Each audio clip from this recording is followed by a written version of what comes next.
Ayer recordaba cuando me reuní por primera vez con el board, o con el comité de la Catedral de Cristal, hace como 11 años. Me habían convocado para hacerme cargo de la iglesia hispana y recuerdo una pregunta que me hizo un pastor que estaba allí en la comisión, llamado Rick Mize.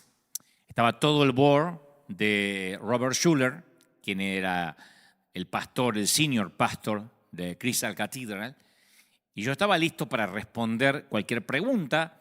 Me gustaba la idea de predicar desde la Catedral de Cristal por las cámaras de televisión, porque podía a través de la televisión llegar a miles de personas y me parecía que era una forma de llegar a más gente en menos tiempo. Así que me preparé para cualquier pregunta que me pudieran hacer, menos esa, la que me hizo Rick Mize. Y confieso que desde ese momento se convirtió en mi pregunta favorita. Una pregunta que yo también suelo hacer, porque es una forma estupenda de captar la huella que una persona tiene en el alma. Es una manera de saber su autenticidad. La pregunta fue: Dante, sabemos que eres bueno, o sabemos en lo que eres bueno, porque hemos revisado tu hoja de vida, pero muy honestamente, brutalmente honesto, ¿en qué crees que no eres bueno y deberíamos saberlo hoy? Y mi respuesta, que te la voy a decir al final de este mensaje, no fue la que ellos esperaban y obviamente causó una revolución. No fue la que esperaban porque yo tampoco estaba listo para darla. Yo estaba dispuesto a contar lo que yo creía que era medianamente bueno, pero cuando me dijeron, ¿en qué no eres bueno? ¿Cuáles son tus debilidades que nosotros hoy deberíamos saber? Yo no me esperaba una pregunta así y obviamente lo que ocurrió a continuación no sé si los espantó o los horrorizó, pero sí causó una suerte de revolución. Y yo confieso que estuve tentado a usar las viejas y trilladas frases: bueno, Dios me mostró, Dios me dijo que tenía que venir acá. Pero esas palabras, Dios me dijo, Dios me mostró, que los cristianos usamos tan a menudo, si se usan deliberadamente y sin los filtros del Espíritu Santo, causan mucha frustración. Yo conté que hace algunos años alguien me dijo que Dios le había llamado al ministerio tiempo completo. Esto fue hace 20 y tantos años atrás. Un amigo que yo conocía me dijo: mira, Dante, voy a dedicarme a servir a Dios tiempo completo, Dios me está llamando a las naciones, Dios me dijo que dejara el trabajo. Cuando alguien te dice Dios me dijo, ya no está sujeto a debate. ¿Quién se atreve a decirle no estoy de acuerdo? Si Dios le dijo, ¿quién va a discutir contra Dios? Entonces, cuando alguien te dice Dios me dijo, se está endosando una palabra divina. Está diciendo esto no es discutible, no lo estoy sujetando a consejos ni a debate. Y él me dijo, Dios me dijo que dejara el trabajo, aunque tengo que mantener a 4 hijos, no tengo otra fuente de ingreso, pero voy a vivir por la fe. Y yo no supe más de él. Tenía ganas de decirle, con 4 hijos, no tenés nada fijo, ¿de verdad vas a dejar el trabajo en la empresa o en la fábrica para que Dios te mantenga? Si no hay una palabra rema, una palabra muy puntual de Dios, es peligroso. Pero no me atreví a decirle nada porque, insisto, me dijo, Dios me dijo, que es lo que yo pude haber dicho cuando el board me hizo varias preguntas. Podía haber dicho, mire, no sé en qué no soy bueno, pero Dios me dijo que tengo que estar acá. Estuve tentado a decir eso, pero no lo dije. A este muchacho me lo encontré años después. Estaba frustrado, divorciado, quebrado financieramente. Y yo pensé, porque claro, obviamente todo lo que él soñaba, la expectativa que tenía de que Dios lo iba a mantener, resulta que no es que Dios le dijo. Yo podría contar decenas de casos, más que decenas, docenas de casos. No podría decirte cuántos ministerios se han perdido por esto de Dios me dijo, cuántas carreras se han frustrado, cuántas familias se han destruido, cuántas cuentas bancarias se han agotado, cuánta gente ha sido lastimada, todo en nombre de ese famoso Dios me dijo, que a veces usamos ligeramente. Entonces la pregunta es, ¿somos capaces de adulterar o tergiversar un mensaje? Sí. ¿Somos capaces de inventar un Dios me dijo? Y la respuesta sincera es sí, porque escuchar la voz de Dios no es lo mismo que recibir un WhatsApp. Y los humanos a veces podemos llegar a interferir. Y somos capaces de escuchar lo que deseamos escuchar, no con malas intenciones, sino que a veces decimos lo que nos gustaría que Dios dijese, lo que nos gustaría que Dios nos hubiese dicho.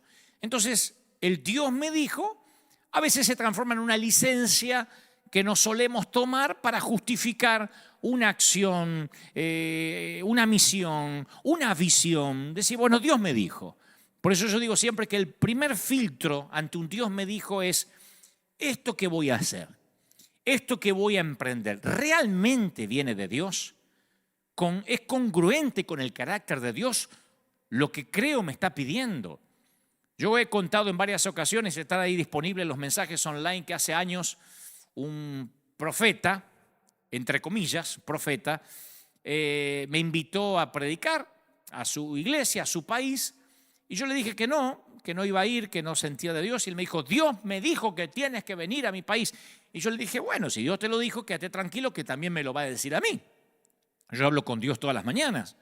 Así que tranquilo, si Dios te lo dijo, estoy convencido que me lo va a decir a mí. Y él me dijo, no funciona así, Dios ya me lo dijo a mí. Le digo, bueno, pero espera que me lo diga a mí. La cosa es que no nos pusimos de acuerdo, no acepté su invitación y luego dejó un mensaje profético en el contestador de nuestro conmutador diciendo que nuestros niños iban a morir, que mis niños morirían ahogados y que lamentablemente a él le dolía en el corazón, pero por cuanto Dante Gebel no aceptó la invitación para venir a tal lado, pagará con la vida de 2 de sus hijos, dice el Señor, aleluya. Lo dejó ahí. Que yo me acuerdo que en ese momento me indigné, porque cuando alguien va a decir algo de parte de Dios, esa profecía o esa palabra no tiene que tener contradicciones con quien Dios es. Uno tiene que preguntar, a ver, ¿lo que voy a hacer es coherente con el carácter de Dios? ¿Se conforma a sus atributos?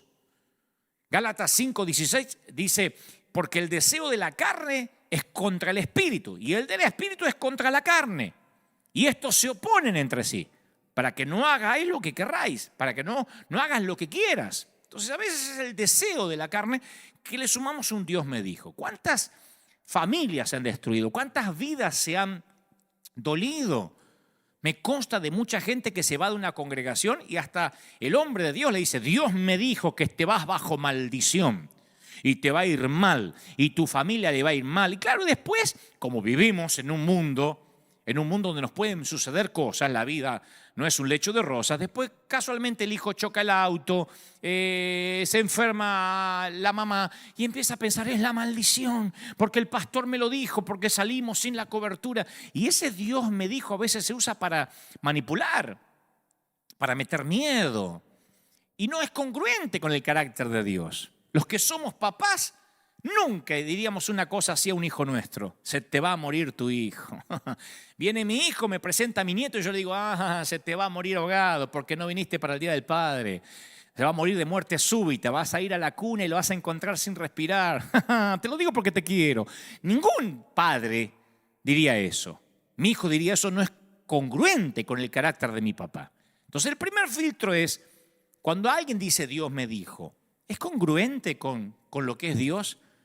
Y quiero que me dejes avanzar porque esto deviene en lo que Dios me dijo que te diga. El segundo filtro es, ¿resiste esto el sentido común? Porque esa es la prueba de la sabiduría.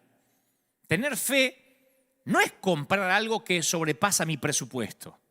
No es casarme sin amar porque Dios me dijo, porque si entra con la falda verde es porque es para mí. No es emprender algo sin estar capacitado, es sentido común. Una vez alguien me dijo que quería dedicarse a la música porque Dios me llamó a cambiar la alabanza y la adoración del mundo, me dijo. Así como alguna vez tuvo Marcos Witt, después Hilson, él iba a ser el que iba a cambiar un antes y un después, un parteaguas en la alabanza mundial. Y le digo, ¿y sabes algo de música? Y me dice, no sé nada de música. ¿Tenés experiencia en música? No. ¿Cantás por lo menos cuando te bañás? No, me dice. Entonces, ¿cómo Dios te va a llamar a incursionar en un campo ajeno por completo a tu carácter, a tu educación, a tu formación, a tu experiencia? Y es ahí cuando decimos que a menos que Él trate con tu carácter, con tu educación, con tu formación y tu experiencia, no te va a usar. No podemos tomarnos del versículo es que Dios usa burros y piedra. Sí, Dios usa burro y piedra, pero no te dejarías operar a corazón abierto por un burro. Ahí es cuando decimos que quizá algo es de Dios, pero no ahora hasta que no tengas la preparación. Así como el primer filtro es a ver si lo que tengo que hacer es congruente con el carácter de Dios, el segundo filtro es el sentido común. Y en esta misma línea de pensamiento yo quiero dejar claro esto. ¿Por qué hago esta introducción? Porque la Biblia es bien explícita respecto al pecado. Y como yo todos estos más recientes domingos he predicado acerca de la gracia, Dios me ha dicho que hable acerca de la gracia, algunos han tenido ciertas dudas y me dicen, bueno, pero ¿esto qué significa? ¿Que uno puede hacer cualquier cosa y Dios siempre te perdona? No es tan lineal la cosa. Tenemos un decálogo de lo que Dios prohíbe y eso no está sujeto a debate. El aborto es un asesinato, punto. La Biblia dice, no matarás. No podemos hablar de que, bueno, sí, pero si no institucionalizamos el aborto, las mamás mueren en los centros clandestinos de aborto. No podemos buscarle explicaciones a algo que es sencillito, no matarás, punto. Entonces, hay un decálogo que no resiste análisis. Así que yo no voy a hablar de lo que ya está en las Escrituras, sino que quiero hablar hoy de esas cositas o de esas decisiones que caen en el medio de ambos extremos. ¿Qué hay de aquellas cosas que la Biblia hace silencio y no sabemos si estamos haciendo mal o bien? Déjenme avanzar porque todo esto termina en algo que el Señor puso en mi corazón. Ahora volvemos a esto de los filtros. Romanos 14:5 dice, hay personas que hacen diferencia entre día y día. Otro juzga iguales todos los días. Cada uno está plenamente convencido en su propia mente. El que hace caso del día, lo hace para el Señor, o como para el Señor. O como para el Señor no lo hace. El que come para el Señor, come, porque da gracias a Dios. Y el que no come para el Señor, no come, porque da gracias a Dios. Parece un juego de palabras, pero tiene sentido. Hay de los que dicen, para mí tomar vino es un pecado horrible. Como el otro día dijiste, hay que brindar con una copita de vino mendocino, eso es pecado mortal. Otros dicen que la Coca-Cola es el peor demonio. Otros creen que hay ciertos personajes satánicos como los Simpsons o cualquier cosa de Disney o mirar Netflix, eso es satánico. En mis tiempos, cuando yo era pibe, muchacho, el fútbol era un pecado mortal. Era correr tras la cabeza de Satanás. Era 22 tipos pateando la cabeza del demonio, se decía así. El que miraba fútbol no podía tomar Santa Cena, quedaba excluido de la comunión de la iglesia. La vestimenta era otro tema importantísimo. Algunos ministros hoy hasta predican en short, en chanclas. Casi es un tema cultural. A mí me gusta estar un poquito más elegante, pero es un tema cultural.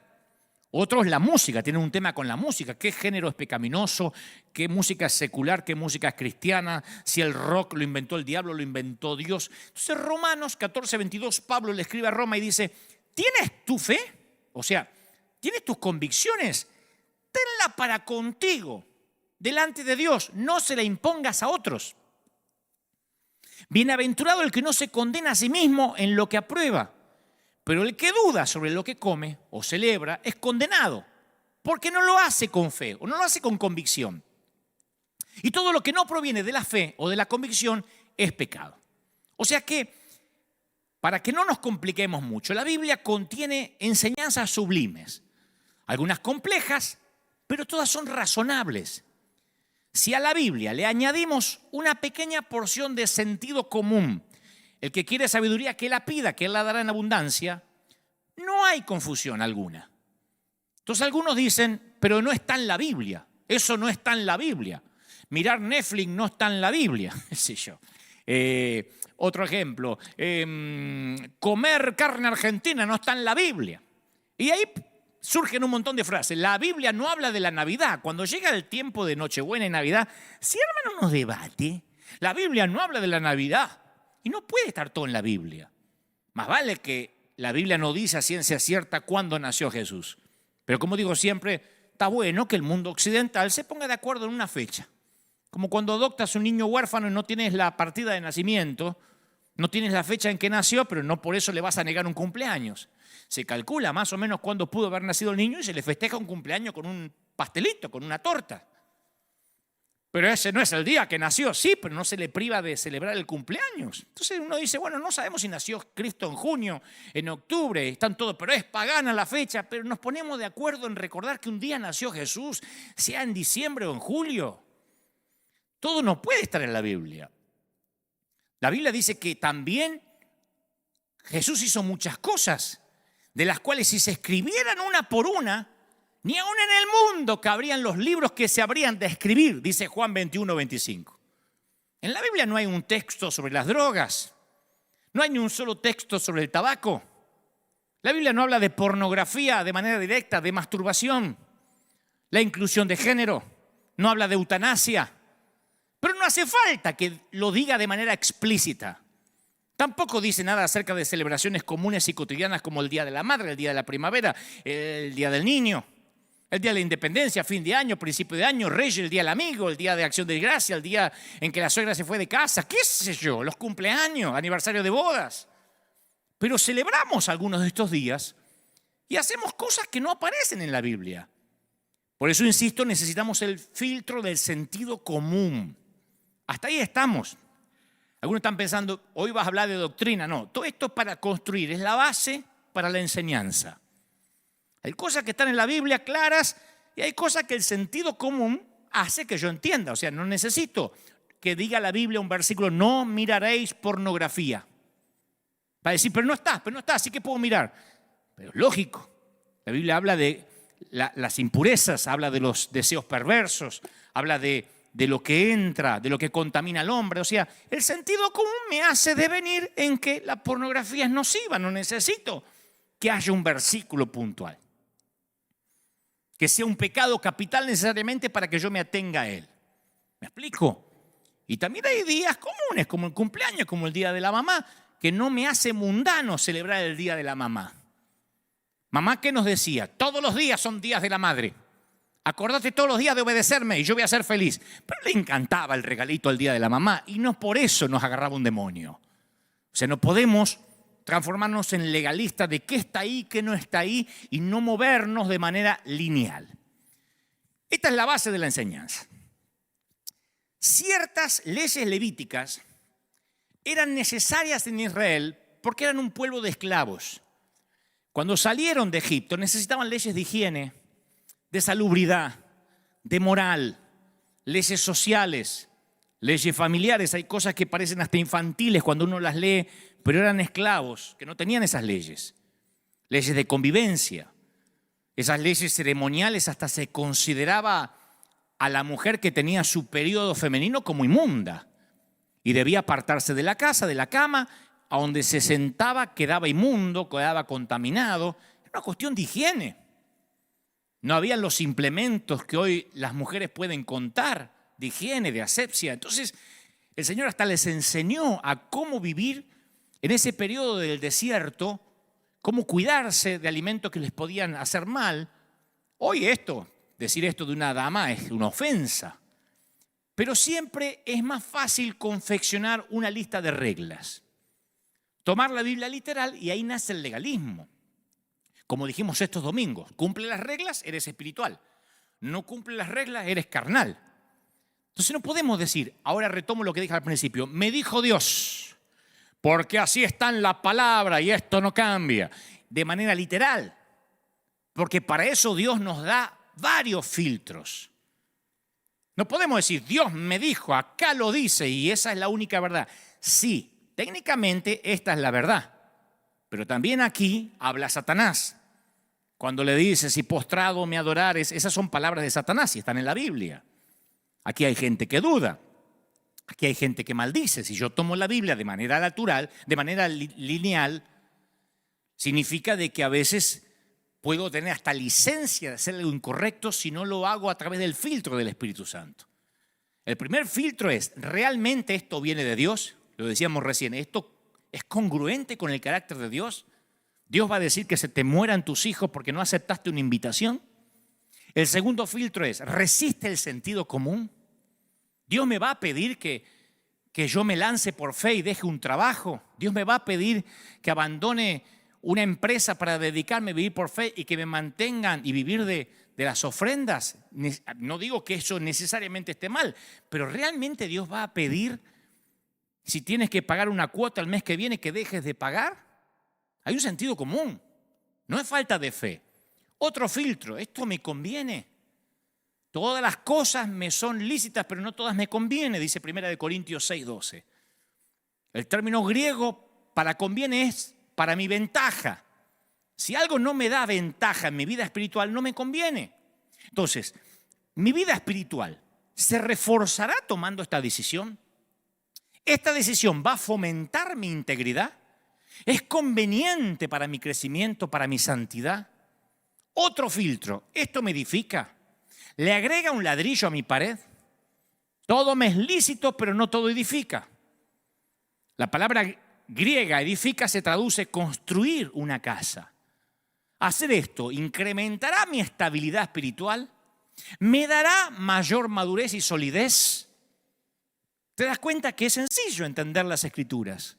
No es solamente, pastor, ¿qué se puede hacer? ¿Hasta dónde puedo tocar a mi novia?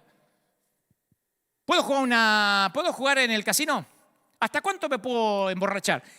No es qué puedo y qué no puedo, es sentido común, son filtros.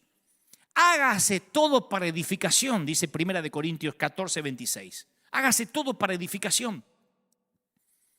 Cuando armas tu vida sin pensar en edificar un carácter, y construyes una casa deforme, amorfa, sin arquitectura, sin planos, sin proyectos, sin terminación fina. Otro filtro, el quinto, esto me atrasa en la carrera. Si yo estoy corriendo para ganar el premio, como decía el apóstol, esta decisión me va a atrasar. El escritor a los Hebreos dice, despojándonos de todo peso y del pecado que nos asedia, corramos la carrera que tenemos por delante, puesto los ojos en Jesús. Despojémonos de todo peso y de pecado. Yo no me había dado cuenta que aquí el escritor hace énfasis en que una cosa es el peso y otra cosa es el pecado. La palabra griega para peso es bulto, bolso, maleta, valija. Hay un nivel de nuestra vida espiritual donde tu gran problema no es el pecado, sino los bultos inútiles que te distraen de tus prioridades. Imagínate un deportista que entra en competencia, mañana tiene que competir, correr los 1000 metros llanos, lo que sea. El día anterior se emborracha, trasnocha, come como un condenado. Es un tipo que pecó, no va a poder correr el otro día de la resaca. Pero imagina a otro que se entrena, se acuesta temprano, bebe solo agua, come verdurita, pero cuando sale a correr con bota y un abrigo de lana. ¿Cómo se llama eso? Estupidez. Tiene una carga innecesaria, no pecó, pero tiene carga. Entonces, dice el escritor, despojate del pecado, es lo más sencillo. Después hay que despojarse del peso. Y el peso son cosas innecesarias. El sexto filtro, esto me domina. Todas las cosas me son lícitas, pero yo no me voy a dejar dominar por ninguna. A mí me impresiona la gente que es dominada por cosas. Yo conozco gente que no puede despegarse del celular un segundo. He visto acá en la propia congregación o donde he ido a predicar gente que en pleno mensaje tiene que contestar o escribir. Estoy en la iglesia, después te llamo, carita. Como si fueran jefe de Estado y están recibiendo el estatus del Pentágono. No pueden esperar, no pueden desconectarse. Otros no pueden dominar su adicción a viajar. Conozco ministros que necesitan escapar a alguna parte, inventarse un viaje ministerial porque los viajes los dominan. Si no están en un hotel o viajando, se siente que no pueden respirar. Otros no pueden prescindir del vino. Si no hay vino en la mesa, dejan que la comida se enfríe y salen corriendo a buscar vino. No dicen, bueno, no hay vino, tomo otra cosa. Si no hay vino, se endemonian. Se manifiestan. Otros en Argentina no pueden prescindir del mate. Y yo sé que están diciendo, pero el mate es pecado. No, seamos lineales. Se trata de qué me domina. ¿Puedo prescindir? ¿Puedo prescindir de eso? Bueno, me gusta tomar café y si no hay café, me agarra el ataque de pánico, me cambia el carácter, se me vuela la paloma y me bajan los buitres. o puedo prescindir. O puedo decir, no me dejo dominar por nada. Otro filtro, y este es mi consideración humilde, quizá uno de los más importantes. ¿Estoy buscando licencia para pecar? Yo vengo predicando la gracia desde hace 3, 4 semanas. Y hay un montón que están preguntando, ¿entonces se puede hacer cualquier cosa? ¿Estamos buscando licencia para pecar de verdad? Primera de Pedro 2:16 dice, no como algunos que tienen la libertad como pretexto para hacer lo malo. Siempre vas a encontrar lo que estás buscando. La Biblia, sin el Espíritu Santo, te da licencia para matar, para suicidarte, porque dice, y Judas fue y se ahorcó. Ok, me voy a ahorcar. La Biblia, sin el discernimiento del Espíritu, te da licencia para pecar. Salomón tenía 900 esposas. Bueno, voy a empezar a coleccionar. O sea, los que quieren licencia para pecar, el mensaje de la gracia le viene como anillo al dedo. Entonces puedo hacer de todo. No, lo que está buscando es licencia para hacer cualquier cosa. O sea, quieren saber qué se puede y qué no, cosa de no perderse de nada divertido. Otro filtro, ¿esto es ejemplo para otros? Porque dice, si alguien te dice que fue sacrificada esa carne a los ídolos, no la comas por motivo de conciencia, no la tuya, sino la del otro. La gente en el templo llevaba comida para los dioses, dedicada a los dioses, y a veces no la comían, quedaba ahí, la comían solo los sacerdotes, y como sobraba comida pusieron una carnicería, literalmente al fondo del templo. Si querías carne barata, la comprabas en el templo. Y de ahí el apóstol tiene que decir, mirá, si comer carne que fue dedicada a los ídolos le hace mal al otro, no la comas delante de él. Mirá que tu libertad no sea tropiezo a los débiles, dice Corintios 8:9, 1 Corintios 8:9. Pero cuidado, porque aquí siempre aparecen los que se aprenden un solo versiculito y se olvidan del resto de las escrituras. Yo los llamo los monoversículos, que viven toda la vida con un solo versículo, uno que les reconviene y van con ese versículo como bandera. No ven toda la escritura. Agarran uno que les conviene y no los movés de ahí. Son los que por lo general te dicen, el diezmo está en el Viejo Testamento, está en Malaquías, son los primeros que se aprenden. Entonces no necesitas un versiculito para justificar tu desobediencia. Desobedece y punto. Vos te perdés la bendición. Los tacaños se aferran a, cuando des limosna, que no sepa tu izquierda lo que da tu derecha. A mí me llenan, cuando ponemos lo que hacemos por América Latina, que amueblamos, hay un montón que se saben ese versiculito. Algunos ni saben dónde está. Que tu mano derecha no sepa o tu izquierda no sepa lo de tu derecha. ¿Qué es la excusa para no dar? Para opinar sentado frente a un monitor? Pero se aprendieron el versiculito cuando están hablando de limosna, no de solidaridad, no de dar con generosidad. Los miedosos se aprenden otro. Hay que estar sujeto a las autoridades. Se aprenden eso. Aunque el resto de la Biblia muestra que los discípulos se hacían matar cuando un gobernante prohibía lo que Dios ordenaba u ordenaba lo que Dios prohibía. Pero se agarran del versículo, hay que obedecer para no correr riesgo. Y los fariseos aprenden el no hagas tropezar al débil. El débil no va a caer de la fe porque te pongas una camiseta de Homero Simpson. El que se va a enfurecer es el fariseo. Una cosa es hacer tropezar al débil, al neófito. Otra cosa es querer agradar al fariseo, cosa que jamás vamos a lograr, porque el fariseo siempre está buscando una excusa para crucificar al Mesías. Ya te condenaron en su mente, están buscando solamente evidencia. Necesitan tirar su piedra diaria antes de irse a dormir. ¿Me explico? Ahora sí, al meollo de este mensaje. Pero si yo no hago toda esta introducción y pongo esta base, después surgen las preguntas. Pero no dice la Biblia, pero no dice Romanos, pero no dice Hebreos. Por eso esto es necesario con esta base. Esto es lo que queremos construir y considero Dios me dijo que te diga. Con esta base, no sé si doctrinal, pero escritural, Biblia pura. La ley ceremonial de Levítico prohibía comer carne de varios animales por ser catalogados animales inmundos.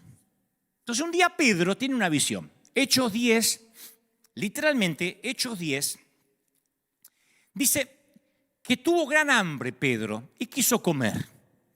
Y mientras le preparaban algo, andá a saber si le preparaban un asado argentino con chinchulines, con choricito, qué sé yo, le sobrevino un éxtasis. Y entonces ve un cielo abierto, Pedro, y vio que descendía algo semejante a un gran lienzo, como una sábana. Atado en las 4 puntas, era bajado a la tierra. Una sábana, un lienzo. Cuando lo mira, se da cuenta que arriba de la sábana había cuadrúpedos terrestres, reptiles y aves del cielo. Y le vino una voz y le dice: levántate, Pedro, mata y come. ¿Tenés hambre? Ahí tenés. Y Pedro dijo: no, de ninguna manera. Yo no como cosa inmunda, ni la he comido jamás. Pedro era un estricto guardador de esas ordenanzas. Volvió la voz a Pedro, la segunda vez: lo que Dios limpió, no lo llames común.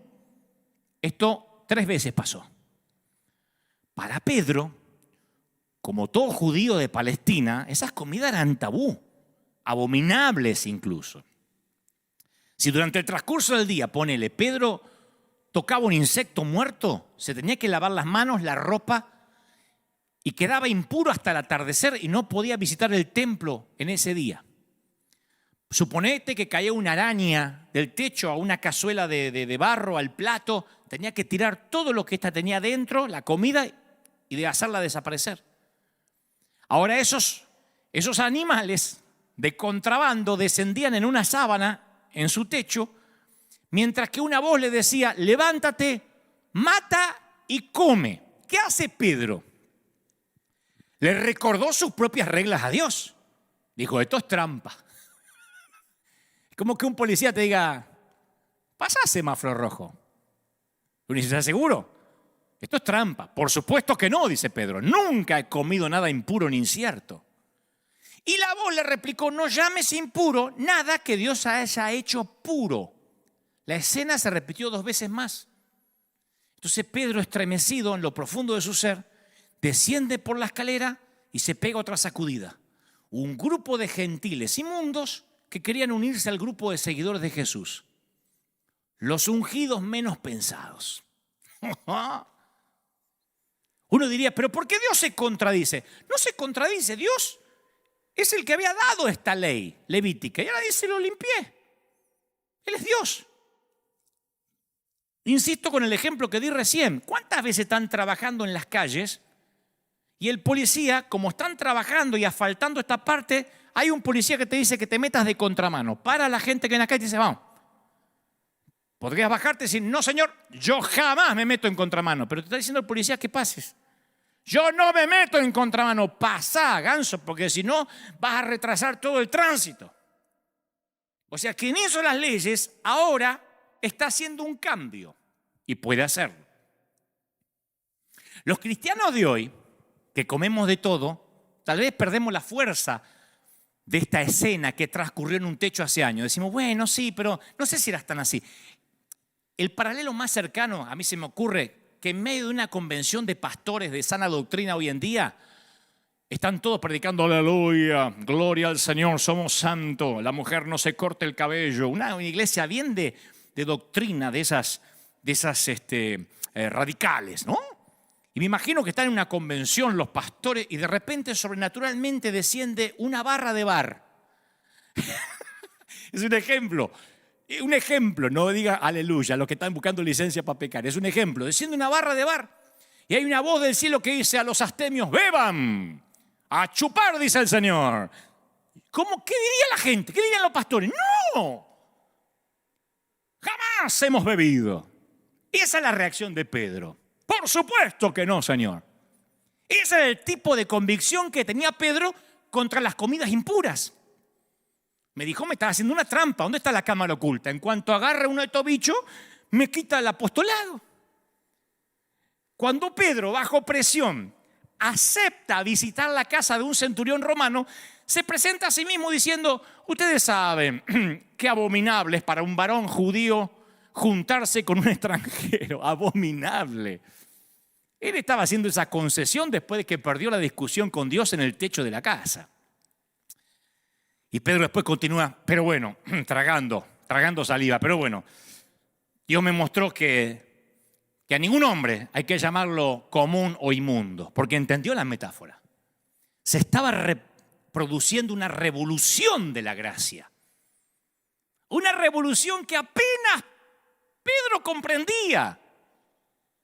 Y los fariseos habían establecido normas precisas para permanecer limpio. Nunca entrar a la casa de un gentil, nunca comer con pecadores, no hacer trabajo alguno en sábado, lavarse la mano 7 veces antes de comer. Y cuando se empieza a correr el rumor de que Jesús podría ser el Mesías tan esperado, los judíos estaban escandalizados. No solo eso, Jesús había pasado deliberadamente a territorio gentil. Había hablado y se había relacionado con gentiles. Había elogiado a un centurión romano por tener más fe que nadie en Israel. ¿Te imaginas? Este centurión tiene más fe que todos los judíos. Los liquidó. Se ofreció a entrar en la casa del centurión para sanar a su siervo. Después vemos a Jesús tocado por una mujer que tiene una hemorragia hace 12 años, un problema femenino que le impedía que adorara a Dios, que le causaba gran vergüenza y que los fariseos enseñaban que esas enfermedades femeninas eran causadas a raíz del pecado de la mujer. Jesús los contradijo directamente. Desde aquel lugar Jesús se dirige al hogar de un gobernante de la sinagoga cuya hija acababa de morir. O sea que ya estaba inmundo porque lo había tocado una mujer con flujo. Y ahora inmundo como estaba, entra a una recámara y toca un cadáver. Diríamos en Argentina, sobre llovido mojado. Las leyes de Levítico protegían contra el contagio. El contacto con una persona enferma, con un gentil, con un cadáver, con ciertos tipos de animales. Incluso el moho, los hongos podían contaminar a una persona. Y Jesús revirtió el proceso. En lugar de contaminarse, Él fue el que afectaba positivamente a la otra persona. Y fue mucho más allá. Le dio ministerios a los inmundos. Comisionó al ungido menos pensado. Y ahora me voy a detener por lo menos en 2. Toda la semana, bueno, no toda la semana, cuando publiqué el título decían, va a hablar de David, va a hablar de quién es el ungido menos pensado. Voy a hablar de 2 que el Señor ungió, 2 inmundos para los ojos de todos. ¿Y por qué hice toda esta introducción al principio de Dios me dijo cuáles son los filtros? Porque la Biblia no la podemos tomar de manera lateral sin el filtro del sentido común. Si esto me edifica, si esto me retrasa en la carrera, si esto resiste el carácter de Dios, si esto pasa por el sentido común, porque si no, no hay manera de entender este mensaje. Dios no usa gente así y nos cerramos en un versiculito. Como el que se agarra del versículo ese, no, hay que obedecer a las autoridades, hay que obedecer a las autoridades. Y la autoridad te dice que te inclines ante un Dios de Nabucodonosor, ante una estatua y te vas a inclinar. No. Vamos a obedecer en tanto y en cuanto no se contradiga con lo que Dios nos pide, con nuestras convicciones. La Biblia no puede poner manzanitas para que entendamos esto.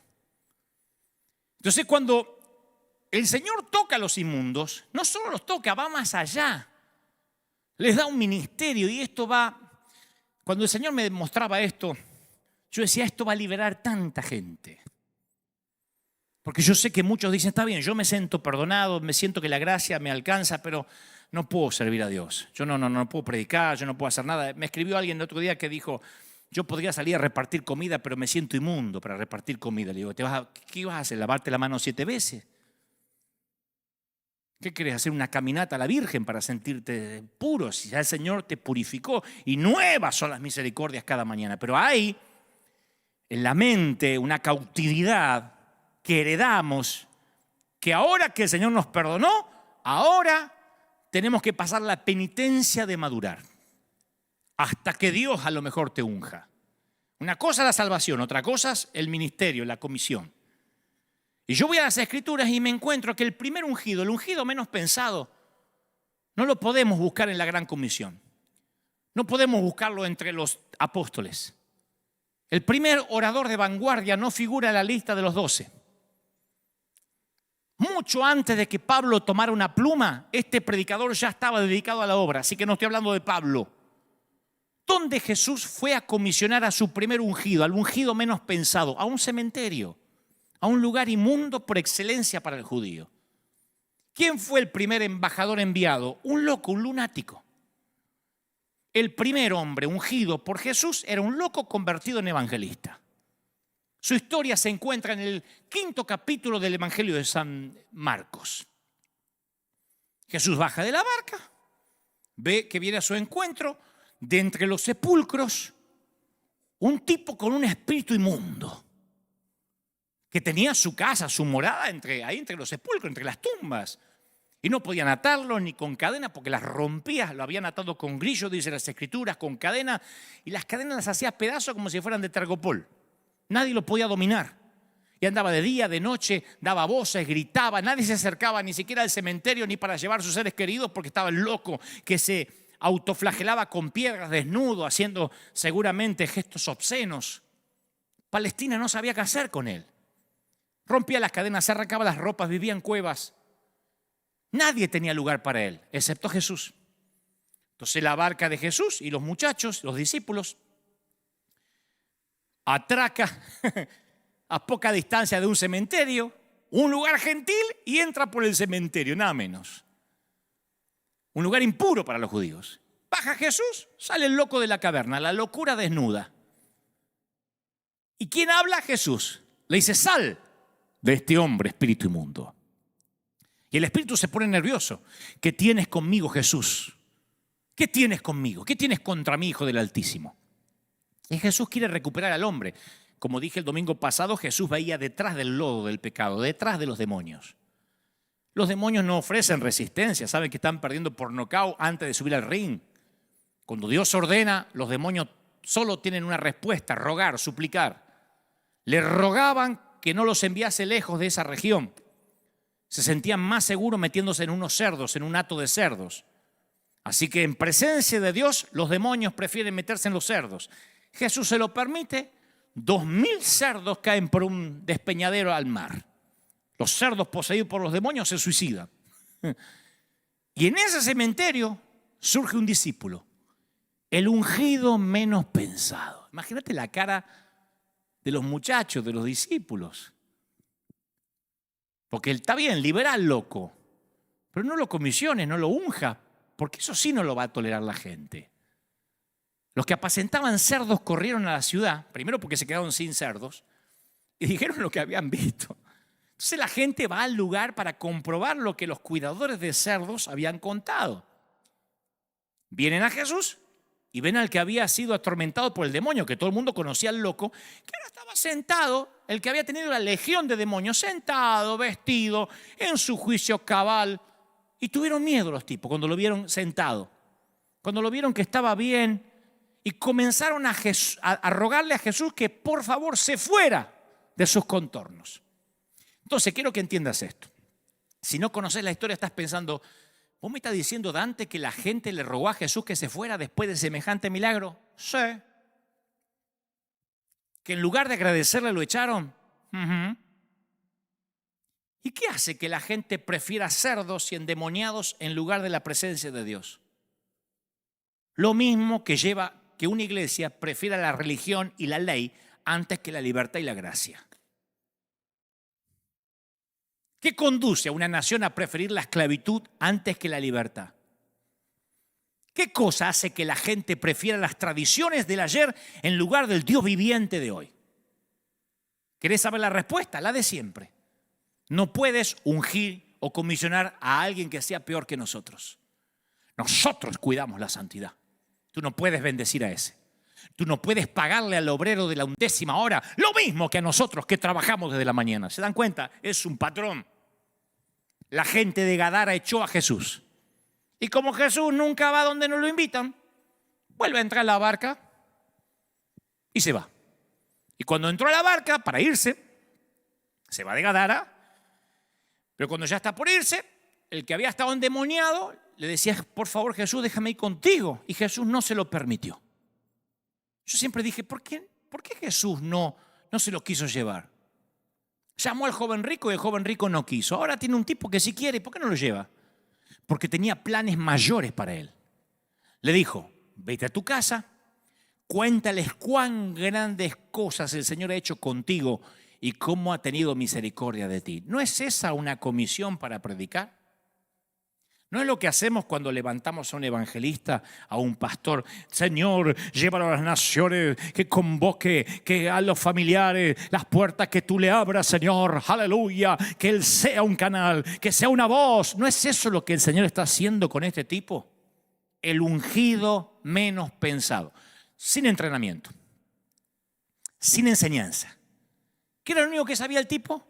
Que Jesús podía atemorizar las huestes del infierno, que cuando los demonios que lo atormentaron toda la vida lo vieron a Jesús, prefirieron los cerdos. No lo mandó a enseñar doctrina, no lo mandó a abrir una célula, lo mandó a decir, lo único que sé es que yo estaba endemoniado y ahora soy libre. ¿No será que ese es el evangelio que debemos predicar y que perdimos en algún lugar del camino del peregrinar cristiano? Me pregunto, ¿qué nos pasó? Cuando es tan sencillo, ¿qué tengo que hacer? Pregunta el loco. Contale que eras loco y ahora estás bien. ¿Y qué más? Que estabas endemoniado y ahora estás libre. Andá, predica. ¿Habríamos comisionado a un tipo que le quitamos los demonios hoy? Entra un endemoniado, hace un desastre, vomita, queda libre. Le diríamos, bueno, ahora eres el evangelista, el pastor asociado. ¿Lo haríamos? No, si está inmundo. O bueno, por lo menos ahora tiene que mostrar que cambió. ¿Viste que cuando miramos la Biblia con ojos nuevos, los evangelios con ojos nuevos, el Jesús que nos predicaron siempre no es el verdadero? ¿Quieren otra persona que califica como el ungido menos pensado? La mujer samaritana que aparece en el capítulo 4 de Juan. Si se trata de inmoralidad, esta mujer es una profesional. De todas las personas que tropezaron con el Hijo de Dios, tenía que ser una mujer la que tuviera un pasado que mostraba que estaba más lejos de Dios que nadie.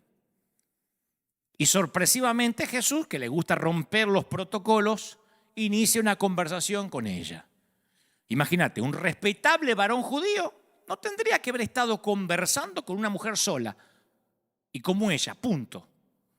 Porque una mujer con una reputación así puede dañar la reputación de Jesús, pero a él no le importa.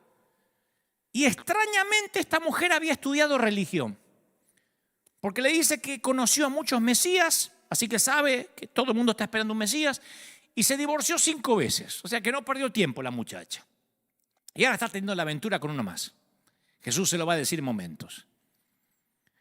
Decididamente ella conoce a los hombres, pero nunca se encontró como un hombre como el que ahora está delante.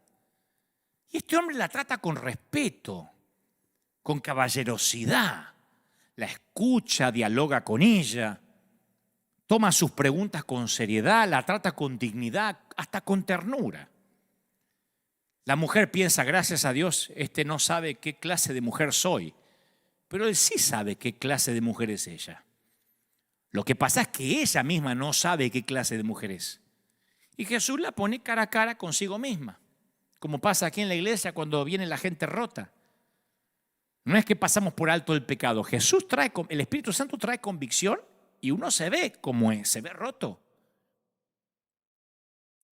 Por eso al principio hice toda esta introducción de qué es pecado y qué no es pecado, porque algunos dicen, la gracia, entonces puedo hacer cualquier cosa. No, Jesús te va a confrontar. Esta mujer haría cualquier cosa para evitar enfrentarse con lo que ella había llegado a hacer. Pero Jesús sabe que para ponerse bien, ella tiene que ser real, tiene que ser auténtica. Y Jesús no le da cátedra, no la condena, Jesús no la humilla. Le recuerda a dónde la llevaron sus elecciones. Y ahora cuando ella no tiene más secretos, reconoce su anhelo más profundo, su anhelo del Mesías. Ahora es cuando puede reconocer que en su búsqueda fútil, en su búsqueda híbrida de relaciones, había estado buscando agua viva. Durante toda su vida de andar a la pesca del hombre adecuado, ahora se da cuenta que ella había estado tratando de encontrar a Dios. Y ahora él está de pie delante de ella, el Dios hecho hombre ahí. Y en lugar de Jesús concentrarse en sus defectos, Jesús se enfoca en su deseo que ella tiene de Dios. Jesús reconoce que ella llevaba toda la vida buscando amor en lugares equivocados y honra su pasado mirando dentro de su corazón. Por eso no es raro que la mujer deje el cántaro y salga corriendo hacia la ciudad dando gritos y empieza a predicar. Vengan a ver, hay un hombre que me ha dicho todo lo que yo he hecho. ¿No estaba avergonzada de su pasado? No, ya no. Lo único que esta mujer es capaz de pensar es en su futuro. Una mujer que toda la vida fue definida por su pasado, ahora es definida por su presente. Su pasado embarrado, lleno de errores, atiborrado de pecado que la condujo hacia ese hombre que no se parece a nadie. Y ella quiere que todos conozcan a ese hombre que acaba de hablar con ella. Porque la mujer que estaba junto al pozo tenía todo en contra. Si miramos su vida, cualquiera la consideraría como no redimible, no salvable, no enseñable e inmunda. ¿No me creen? Muéstrame en una sola iglesia que nombre predicadora a una mujer que entra por la puerta, que ya pasó por 4 divorcios y que ahora tiene un amante. Y pasa al altar, se arrepiente y el pastor le dice, muchacha, usted va a ser una pastora, que usted va a ser una predicadora, una profeta. Con ese pasado. Está bien, Dios te perdonó, pero nosotros no. Está bien Lázaro que haya resucitado, pero las vendas no te las vamos a sacar tan rápido. No es que simplemente cometió alguna falta, sino que vivió una vida de errores. Y la Biblia dice que ella llega al pozo cerca del mediodía, porque las mujeres respetables lo hacen a la mañana temprano. Ella entiende que no tiene que hacer nada que haría una mujer respetable. Jesús la respeta. Jesús no ve lo que ven todos los demás en ella. Porque para Jesús esta mujer es salvable, enseñable y redimible. Y comisionable. Existe el término, lo acabo de inventar, comisionable. Es una ungida no esperada, menos esperada. La larga cadena de errores de esta mujer está a punto de cortarse. Y Jesús ve su deseo presente, lo cual hace irrelevante su pasado. El deseo presente hace que el pasado sea irrelevante. Lo que esta mujer espera del Mesías es una crítica larga, una conferencia que le dice por qué hiciste, por qué no lo pensaste, y en cambio lo que recibe es compasión, suavidad, amabilidad y ternura. Y ahora presta atención porque aquí tenemos a otra ungida menos pensada. Y estos son los detalles que tal vez se te pasaron por alto como a mí. Después de su conversación con Jesús, la mujer del pozo está empezando a comenzar una nueva manera de vivir, totalmente nueva, nadie duda de eso, pero ninguno de los hechos en su vida han cambiado todavía. O sea, sigue siendo una divorciada varias veces, 5 veces, y por lo pronto sigue teniendo un amante. Sé que están pensando, pero seguro salió de allí y le pegó una patada al amante. La Biblia no da luz qué pasó. Creemos que sí, que tomó una resolución. Pero convengamos que su reputación continúa siendo un desastre. Varias veces Jesús le dijo a la gente que no hablaran acerca de su encuentro con él. Pero con esta mujer no fue así. Su fe tiene minutos de vida. Su fe apenas tiene minutos de vida. Y ya se transformó en una evangelista. Ya tiene una influencia enorme sobre la comunidad. ¿Y qué es lo que dice ella? No mucho. Como el gadareno. Vengan a ver a un hombre que me ha dicho todo lo que yo he hecho. Esa es su prédica. En la ciudad todos saben lo que hizo esta mujer. Pueblo chico, infierno grande, decía mi mamá.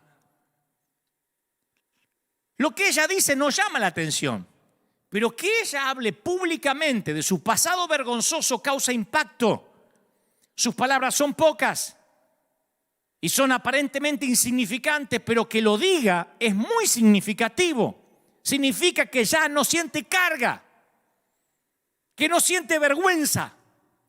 Lo que en realidad está diciendo es, yo sé que ustedes saben quién soy. Soy la loquita robamaridos. Soy aquella que todas desconfían. La que se contornea con minifalda a la hora de la siesta. Pero yo conocí a alguien que me liberó de mi pasado, de mi reputación. Y ya no soy la persona que ustedes piensan que soy. ¿Me oyeron, vieja chusma? No soy la persona que ustedes decían que soy. Y las que estaban ahí con la escoba doblada, parada en la vereda, dice, ay, mira vos. Sí, ya no soy rehén de mis errores, soy libre. Y nada cambió. Pero a la vez todo ha cambiado. Y cuando yo veo al gadareno, este ungido menos pensado, y a la mujer junto al pozo, esta ungida menos pensada, digo, las implicaciones que eso tiene para nosotros hoy en día son sorprendentes. Aquellos de nosotros que queremos apartarnos de nuestro pasado, podemos comenzar ahora mismo una nueva vida, aunque todavía nada haya cambiado. Sé que esto va a producir urticaria, por eso hice toda la introducción del inicio, pero quiero liberarte con esto. No tienes que esperar a ser maduro. No tienes que diezmar 2 años seguidos, ni tener un líder de célula. No tienes que irte a otra ciudad para empezar de nuevo. No tienes que apartarte de los mundanos y dar fruto. Simplemente emprendemos el camino, comenzamos, damos los primeros pasos, nos bamboleamos, caminamos con inseguridad hacia la vida espiritual, aun cuando todavía no lo hacemos bien. ¿Alguna vez viste un bebé intentando caminar, dando sus primeros pasos? ¿Cómo camina? ¿Como un modelo? ¿O camina tambaleante? Y todos aplaudimos. ¿Cómo camina un recién nacido? La gracia, ¿cuál es la gracia del que empieza a caminar? Que hace 3 pasitos y ¡bum!, de panza al piso. ¿Qué le decimos? No te atrevas a volver a caminar, bebé, hasta que camine bien. Siéntate y camina como la gente, como un hombre maduro. Celebramos. ¿Celebramos qué? Da esos pasitos y se cae.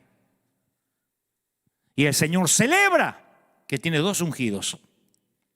Uno allá en las costas de Gadara y una mujer en Samaria, dando gritos. No le creas a los que te dicen que ellos solos son los ungidos y que tú tienes que llegar a un nivel para ser como ellos. Son embusteros. Porque el gadareno y la samaritana fueron los ungidos menos pensados y los primeros predicadores de este evangelio. Yo conozco acerca de estas conspiraciones de la gracia. Yo conozco de estas locuras. Porque cuando llegué a la Catedral de Cristal, Ricky Mais me miró y me preguntó, ¿en qué no eres bueno? ¿Cuál es la mayor debilidad tuya que deberíamos conocer? Y como dije al principio de este mensaje, yo no esperaba esa pregunta, toda menos esa. Y al principio, confieso, como también lo dije, quise quedar espiritual. Iba a decir, Dios me dijo que este es mi lugar. Y con eso cerrar todo posible debate, toda discusión. O pude haber disfrazado la respuesta de falsa modestia, diciendo, bueno, mi debilidad es que soy un adicto al trabajo. Soy muy exigente, esa es mi debilidad. ¿Vieron que cuando uno le pregunta la debilidad a la gente dice, es que soy muy perfeccionista? ¿Está mal? Es que soy demasiado obsesivo con la excelencia, esa es mi debilidad. Hay gente que hasta cree que tiene debilidades lindas. Pero para ser honesto, mi falta de entrenamiento como ministro en ese entonces, el que nunca había ido a un seminario, era lo que no quería decirles.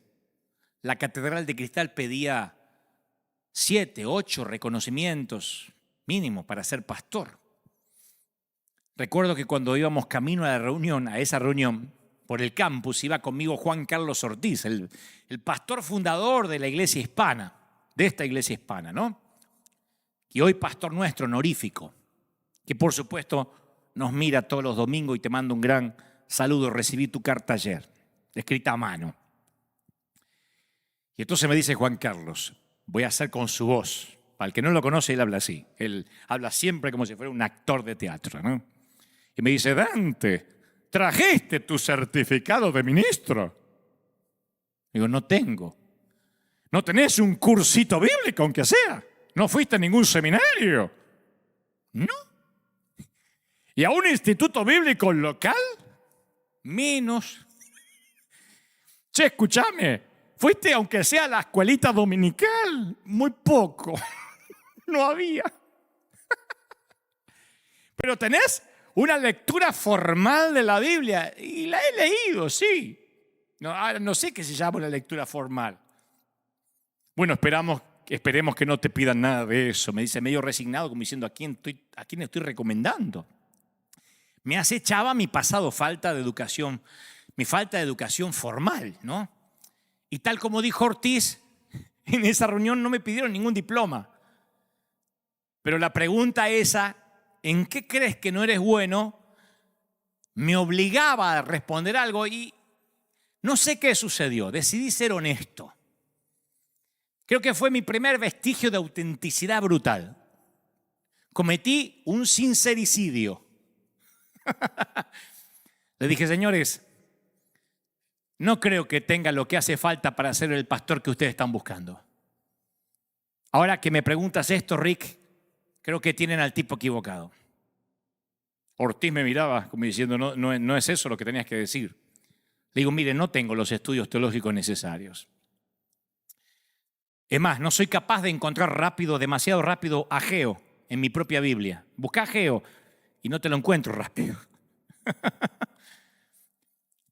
Yo solo soy un simple muchacho del sur, de allá. Y Dios me trajo hasta aquí y por providencia divina hasta la fecha me prestó los oídos de la gente, más específicamente de los jóvenes. Todos un silencio sepulcral ahí en la mesa y de repente se abre la puerta y entra Robert Schuller, senior pastor de Crystal Cathedral. Schuller era alto, era como ver entrar a John Wayne.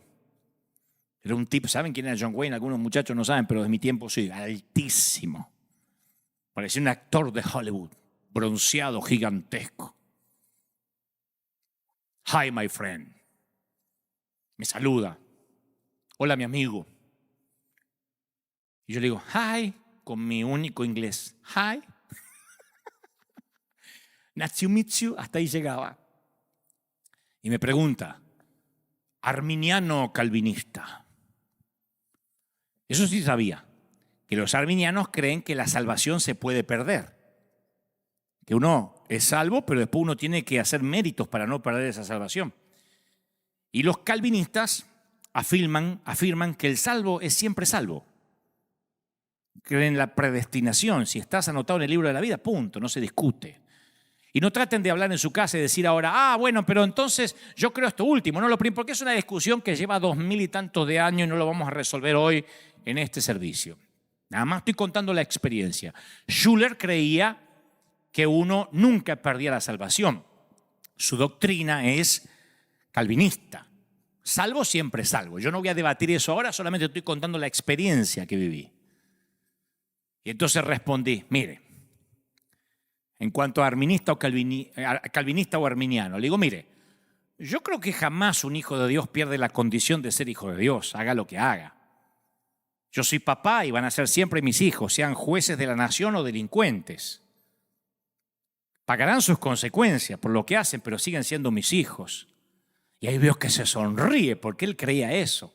Pero agrego, de igual modo yo cuido mi salvación con temor y temblor. Y todos hicieron silencio porque ahí estaba contradiciendo su doctrina. Y me pregunta, ¿por qué? Le digo, bueno, porque si llego al cielo y resulta que no había que cuidar la salvación, de igual modo no habré perdido nada por cuidarla. Si llego al cielo y resulta que no había que cuidarla, voy a decir, bueno, no perdí nada, entro. Pero si llego al cielo y resulta que me entero que sí había que cuidarla con temor y temblor, entonces lo voy a echar de menos a usted, lo voy a extrañar mucho. Y se hizo silencio como en las películas. Esto lo teníamos que poner en la serie de Netflix. Se hizo silencio así como en la película.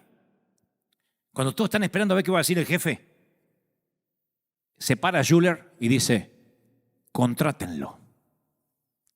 Y entonces uno de sus yernos le dice, porque había escuchado unos minutos antes que Schuller entrara a la habitación, había escuchado lo que yo dije, que no tenía preparación teológica y todo eso.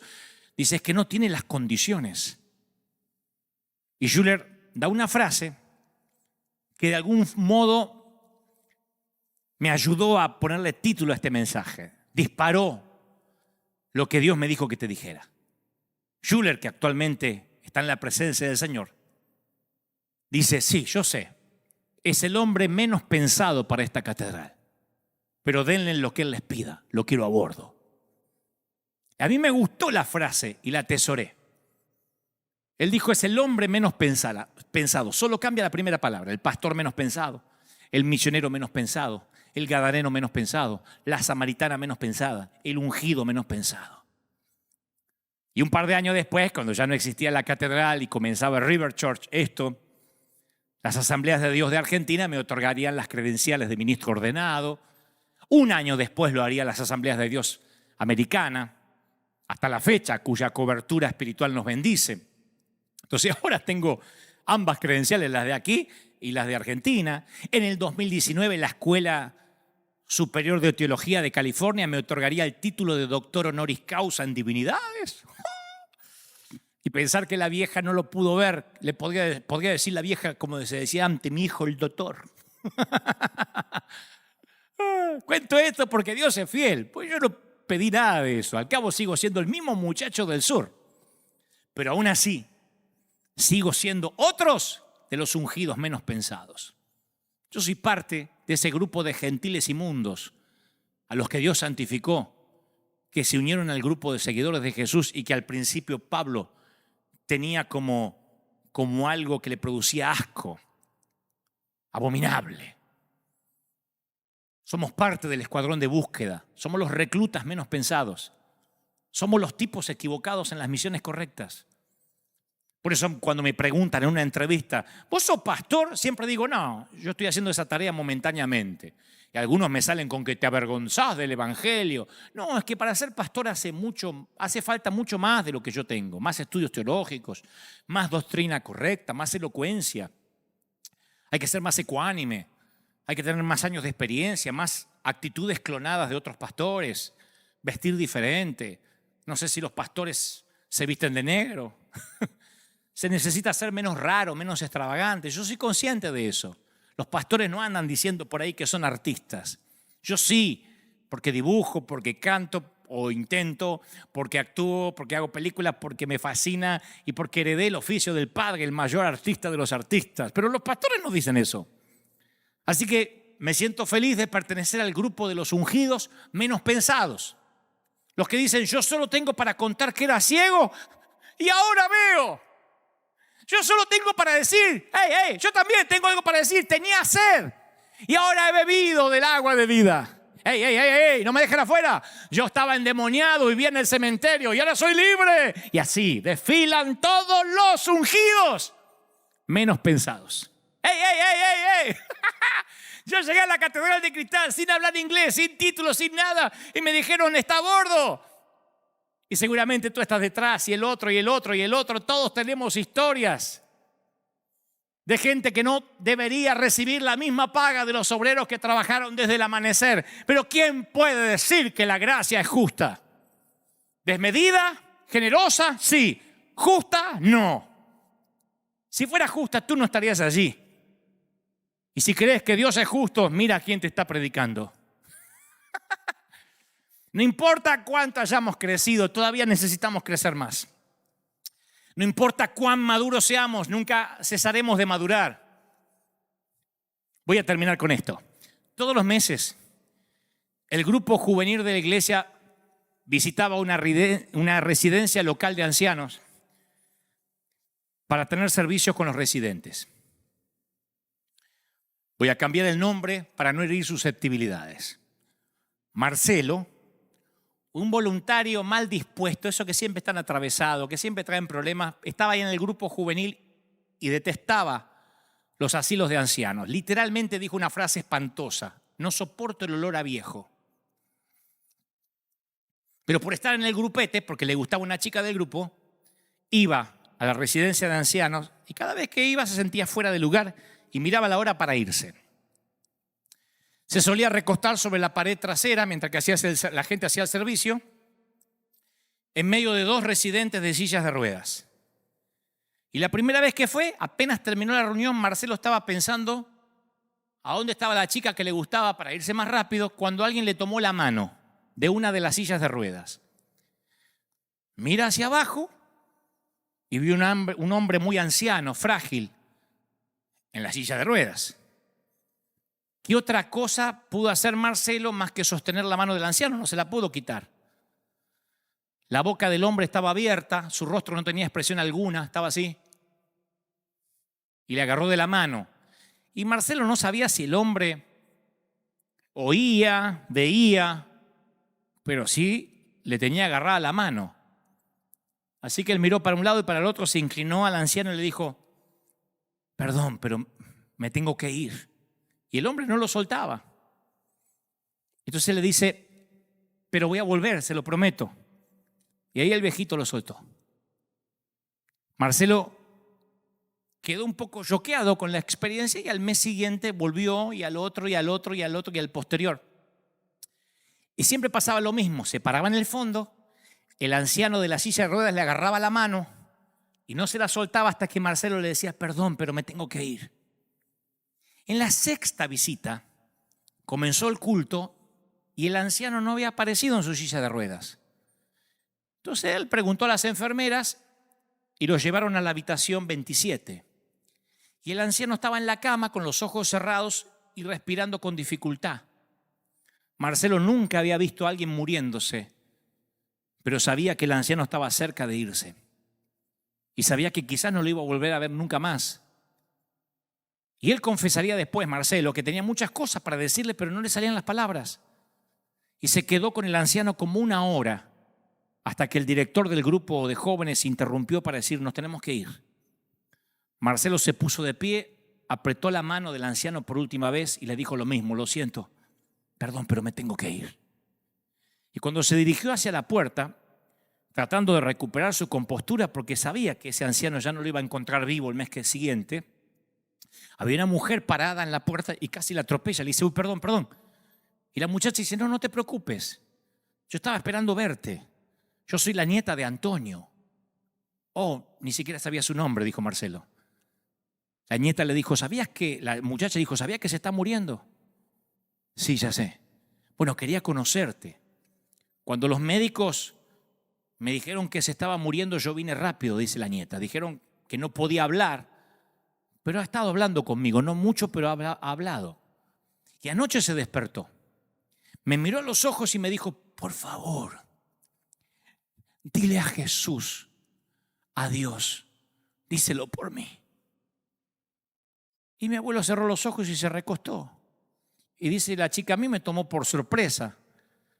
Y entonces me aclaré la garganta y le dije, abuelo, no hace falta que yo le diga adiós a Jesús, porque vas a estar con él pronto y lo vas a poder saludar.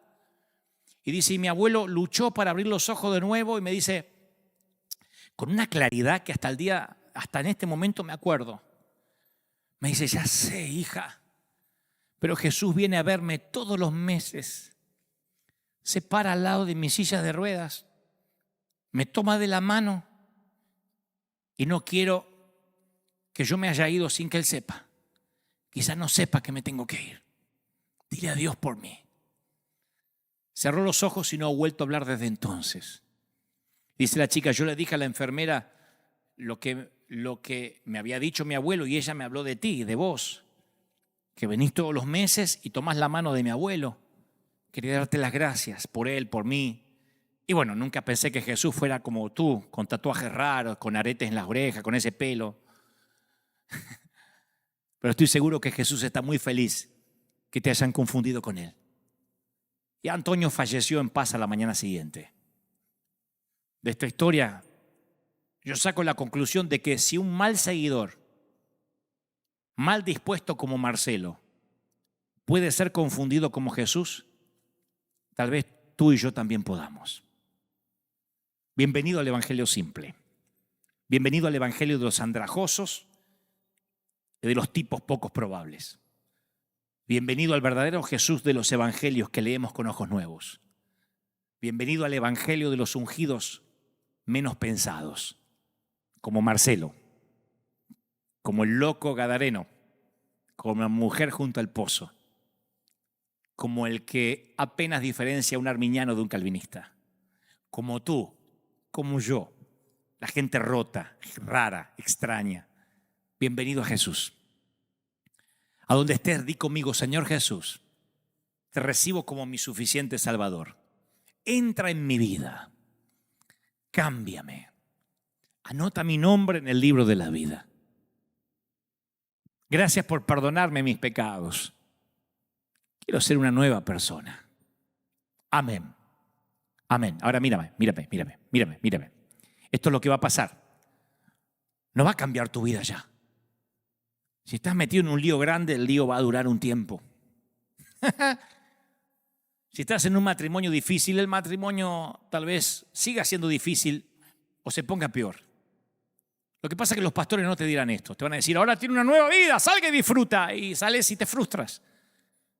La vida se va a poner un poco dura. El Señor prometió que si lo seguíamos tendríamos aflicción y que las cosas a veces se pondrían difíciles. Así que no te puedo prometer que esto es como ingresar a un multinivel. Esto no es Herbalife ni Amway. Esto es seguir a Jesús, cargar la cruz. Así que posiblemente tu reputación aún siga siendo mala. Pero lo bueno es que como la samaritana no te va a importar. O como el gadareno, vas a ir a predicar a aquellos que echaron a Jesús. Si yo fuera Jesús y me echaran de sus contornos, les mandaría una plaga, no un misionero.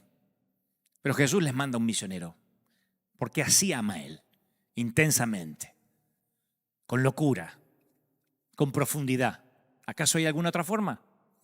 Y tú y yo somos los ungidos menos pensados. Somos los que estamos en ese lienzo, en esa sábana de cosas inmundas. Y el Señor dice, no llames inmundo a lo que yo santifiqué. Yo sé de eso. Yo sé de estas conspiraciones de la gracia. Y hay una conspiración de gracia para bendecirte, para ayudarte, para que las cosas te empiecen a ir mejor, no en el sentido lineal de la vida, sino en el sentido espiritual. Y eso ya cambió, simplemente con esta oración que acabamos de hacer juntos. Ahora quiero orar por todos, por los que han perdido la fe de que Dios los iba a usar, por los que han dicho yo he hecho desastres con mi vida, por los que han dicho en esta pandemia, en estas cuarentenas me he enfriado. El Señor me dice que te diga que Él va a levantar a los niños para avergonzar a los sabios. Él va a usar a aquellos que nadie daba 2 pesos por ellos, justamente para que los religiosos se sorprendan de que Dios toca lo que no es para que sea. Yo quiero que en tu hogar, en tu casa, como hacemos los últimos domingos, son los más recientes, te pongas de pie si es posible. Si es posible, quiero que tomes la mano de tu ser querido, de tu familia, de tus hijos, de tu mami, de tu papi, de tu cónyuge. Donde estés, yo quiero orar. Yo voy a liberar algo. Yo quiero orar para que la mente se libere, para que toda carga, para que todo lo que oprime, para que todo lo que te ataba desaparezca ahora de tu vida. Dios va a levantar a ex locos. Dios va a levantar a ex endemoniados, a mujeres que tenían mala reputación, a hombres que habían hecho desastres con su vida, para que sean los ungidos menos pensados. Yo puedo darte cátedra de eso. Por años en mi país dijeron es un loco, es una moda, es un payaso, es un showman, y posiblemente yo sea todo eso y más. Es más,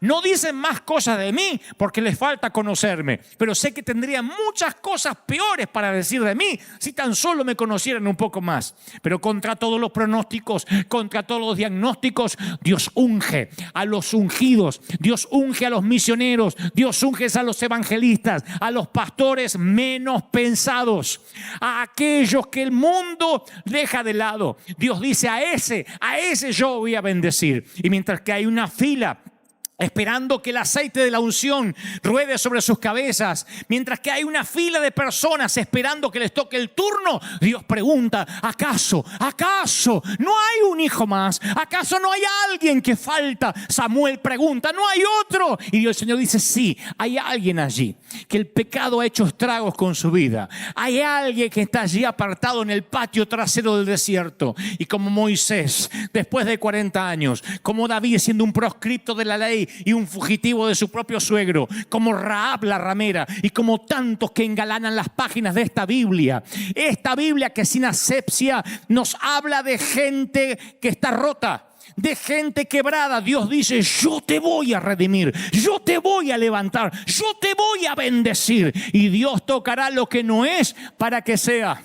El Señor me muestra que aún aquellos que quisieron decir yo soy, Él los ha callado. Y aquellos que estuvieron en silencio, Él les ha puesto un altavoz.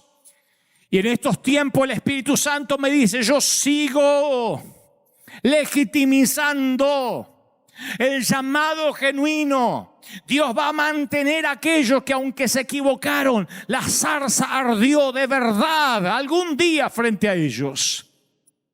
Te ama el Señor. Bendigo tu familia, bendigo tu hogar. Los que están ahora tomados de la mano, los que están en sus hogares, yo los bendigo. Pido que una guardia de ángeles asignados estén alrededor de tu casa, de tu vida, de tus cosas. Te bendice el Señor. ¿Cómo no te va a bendecir si en sus manos te tiene esculpido? ¿Cómo te va a olvidar el Señor si ha recogido en cáliz de plata cada lágrima derramada? Me dice el Señor, no te rindas, no te entregues. He aquí, yo te bendigo, dice el Señor. Yo te sostengo. Yo he pagado un precio por ti. Bendigo a los hijos pródigos, bendigo a los ungidos menos probables, bendigo a la gente rota, bendigo a los muertos que caminan, bendigo a esos que conocieron al otro Dios, al Dios verdadero, al Dios de las Escrituras y no el Dios de la religión. Te bendice el Señor. ¡Aleluya! Te toca, te rodea el Señor. Oro para que la gloria que sentimos aquí en el Arena pueda llegar ahora hasta tu hogar, a donde sea, en la sala, en la habitación, donde me estés mirando, en el patio. En cualquier parte remoto del mundo donde esta palabra llegue, donde esta palabra quede en la cápsula del tiempo y la escuches cuando sea, la palabra estará viva y te tocará, dice el Señor. Te bendigo. Oro por ti, por tus seres queridos, por tus finanzas, por tu salud. ¿Cómo no te va a amar el Señor? Gente rota, gente maravillosa. El Rey está en casa. Aleluya. Amén. Y amén. Aleluya. ¿Pueden sentirlo? Es el Rey. Es el Señor de señores, llenándolo todo, momento a momento, minuto a minuto. Y donde estés, recuerda la historia de Marcelo y Antonio en su silla de ruedas tomando de la mano, confundiéndolo con Jesús. O recuerda a la mujer junto al pozo, o recuerda a Pedro diciendo no puedo comer esto, es inmundo. Recuerda cada una de las historias que hoy Dios te habló. Principalmente esos momentos donde sientas que no eres nadie, que metiste la pata demasiado, que pecaste demasiado y hartaste a Dios. Te ama el Señor. Y este mensaje no es para los que buscaban licencia para pecar. Por eso hice la introducción y expliqué el sentido común, el Dios dijo, lo que la Biblia dice, para que entiendas el significado de la verdadera gracia y la verdad bien entendida. Que Dios te bendiga. Que Dios haga resplandecer su rostro sobre ti.